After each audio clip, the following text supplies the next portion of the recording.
Well, let's talk about that because we picked up on the work rate during the game, and then obviously you picked up on that after. Every player we're talking to at the moment is just drops in how intense the training is, and I just wonder if you can give us a bit of an insight into the theory behind that, what that means, how different it is to maybe what some players have been used to, and sort of the ideas behind it. Well, I think that if we want a team on the pitch to be ferocious really and to play with an intensity, we have to practice that. The same as anything else, if you want to play the piano well, you have to play the piano a lot, and you have to try to play it well every time you play it. Otherwise, you're going to be a sloppy piano player, I suppose. I guess, but I felt like there's been so much good work gone on at the club, and we have very good players, and I think that maybe just a fresh idea of trying to increase the level of of intensity and aggression in training to prepare us to live in that mindset all the time. I think that maybe a feeling when I arrived here that the fans would love to see the team be like that as well. Play nice football, of course. Try to create goals and try and stop goals, but to try and be really. To try and be really aggressive and intense. I think they wanted that as well, and I hope that they feel that we're trying to deliver that, and that I'm sure at times it comes across. I hope so anyway. So, how much of that is about mindset, and how much of it is about physical side to it, be it stamina or physical strength? I think both, but then if we look at, say, a guy like Sam Austin, he's never going to be. He's never going to be heavy. He's never going to be a bulky athlete. Never going to be, really top powerful. But, he has a big part in, for example, the third goal at York, because he's just relentlessly pressing and pressing and pressing. And then the players at the back of the pitch for York are starting to become fatigued and tired because Ruben is going and because Maka is going. And then, when Kevin is going, and then Sam comes on, picks up exactly picks up the baton, and he's going, and in the end the pressure became too much, and they made a mistake. And of course, if you make a mistake with Macaulay on the pitch, is only one outcome most of the time. But just it goes to show that you don't have to be always the most physically impressive athlete in terms of power, but you have to have the mindset to do it and the intensity to do it, and you have to train all the time so that you can repeat that action over and over again. It helps, I guess, if you have the ball as much as you do, because it's going to be less tiring having the ball than chasing the ball, isn't it? So does that allow you then, come the end of the game, that your players have still got the energy to be pressing when necessary? For me, it's really important that we have the ball, because if we have the ball, if we play well with the ball, we can manufacture a chance on our terms, and also with the ball we can try to be organised to prevent counter-attacks as well if we build up with the ball very well. I think that it's really interesting that the guys hit a lot of the top levels of physical output in the York game. We sprinted more, we cover a huge distance overall, so even though we have the ball, the guys are working very hard to create space for each other when they have it.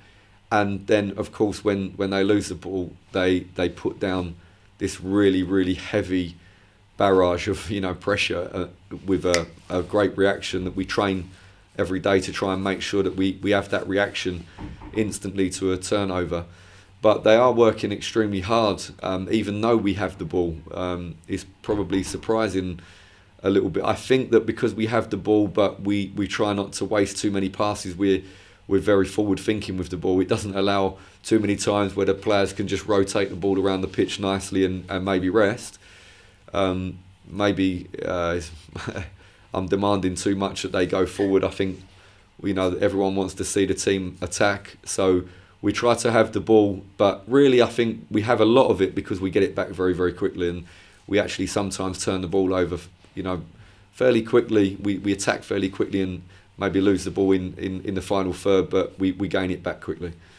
Yeah, these intense training sessions, which are going to sort of build up players' stamina, I guess, as well. Are you seeing the benefits of that already, or is that the sort of thing that largely you see a benefit from come after Christmas towards the end of a long season?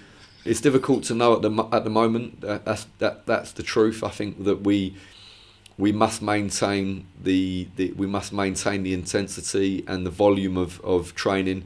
We must maintain that and take a deep breath and hope that we manage to remain at that high level and that we don't take casualties in too big a number. Of course, there always will be casualties in any team. However they play, you're going to suffer some minor injuries. We try to limit them to minor injuries if we can. But we have to be brave and take a deep breath and try to be intense and keep the volume high throughout the whole season. If our opponents don't manage to do that, it looks to me like we can gain an advantage because traditionally teams the fitness begins to dip as the season progresses because it's hard with the volume of games and it's very stressful to keep going all the time is tough. We have to try to maintain that and hope that pays dividends in the back end of the season. Yeah, and of course, every team's going to rely on a squad. It was interesting talking to Conor Rawlinson, who's had to wait and had to do a lot of work to get himself ready, but then he's able to come in and steps in and plays well. That you're obviously going to need that from a lot of players over the course of what is a long season. Yeah, and I spoke to the players about this as a group, and we just had a meeting just before I came here to speak to you.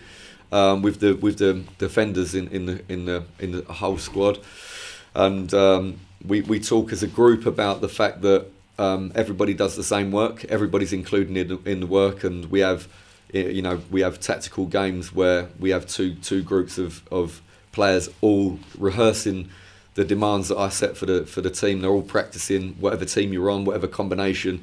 Everybody is practicing the same detail. And I spoke to the group about the huge benefit of being able to suffer like a loss of Aidan Baldwin, and for Badrami to go in and make a brilliant seamless transition to playing in the middle of the back three, which is so important. Then we suffer the loss of Badge, and Connell comes in and he's able to detail, and the central defenders just had the meeting upstairs, and they kind of congratulated Connell for being able to come straight in after a long layoff and be able to fit in very quickly with the group and not miss the detail. And that's credit to everybody, and of course credit to Connell for as an individual for being able to really be focused and pick up on the detail, and also to be able to play through. It's impossible he wasn't suffering physically in pain, because to make 90-minute performance after such a long layoff was amazing. So that's the idea behind training all together and pushing each other, that people can come straight in and pick up, and we have to do that all over the pitch, as you've said, with the midfield players, with the strikers, with the wing backs. Everybody needs to be ready to jump in, and they have to know the work. A home game this weekend, and against a side who just got their first win under their belt. So I guess they're coming here buoyed by that. I wonder what you're expecting from Alti this weekend. They should be buoyed because they played far better than the position that they're in the league. They won't finish the league in that position. If you look at, like, for example, they played Dagenham and they were on the receiving end of like a 4-1 defeat. Dagenham, of course, we know that Dagenham are actually a tough opponent. They caught us on a good day. We probably caught them on a bad day. But Alti were more than comfortable to be like 2-0 up before they even conceded a goal. They conceded a goal. They continued to make good openings. They conceded again. They continue to make good openings. Very unfortunate in that particular game. And then watching two other performances of theirs, I can see that they have big threats, and I'm not surprised that they won.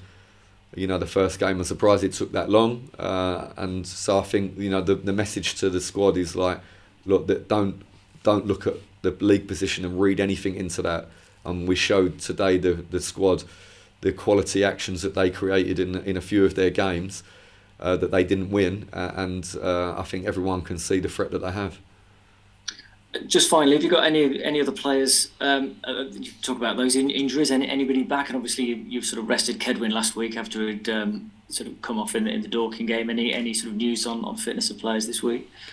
Kedwin's in a good place, which is great, and we had Joel joining back in training and looked very good.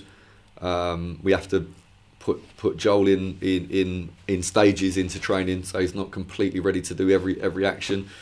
Badgie's developing well, like in terms of his rehab, he's coming on well. Aidan is moving in the right direction. So fortunately, we're not suffering like setbacks in the in the return to play protocol that we have. So that's all good. The squad is in a decent position, and he's going to be stronger. Hopefully, in a week or 2 weeks' time, he's going to be very, very strong.